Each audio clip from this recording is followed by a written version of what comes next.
मी अद्वैता पांडुरंग जोगदंड इयत्ता 4थी शिकते.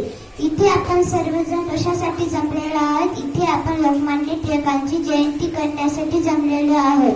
भुंकणाऱ्या कुत्र्यावर जर दगडफेक केली तर आपण आपल्या ध्येयापर्यंत कधीच पोहोचू शकणार नाही.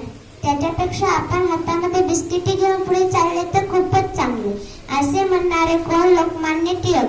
आपण बऱ्याच मालिका बघतो, बरेच पिक्चर बघतो, बरेच पुस्तक वाचतो. त्याच्यामध्ये अन्याय होताना दिसतो. अन्यायाच्या विरोधात एखादा तरी व्यक्ती जन्माला येतोच ना. तसा जन्माला व्यक्ती आलेला आहे लोकमान्य टिळक बाळ गंगाधर टिळक.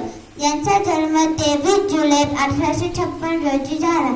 रत्नागिरी जिल्ह्यातील चिखली या गावी त्यांचा जन्म झाला. ते लहानपणापासून खूपच हुशार होते.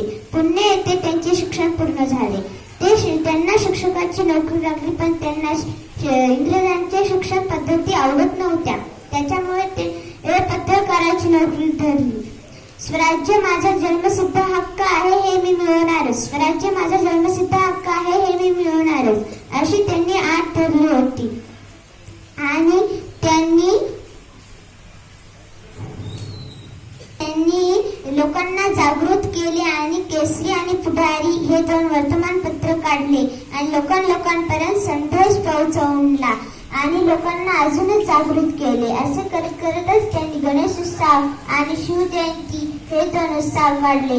कशासाठी काढले वेळ सांगा? लोक सगळे जमा होण्यासाठी आणि इंग्रजांच्या बद्दल चर्चा होण्यासाठी काढले. असेच करत करतच त्यांना हिवताप, मधुमेह हे रोग झाल्यामुळे त्यांना पृथ्वी निरोप व्हावा लागला.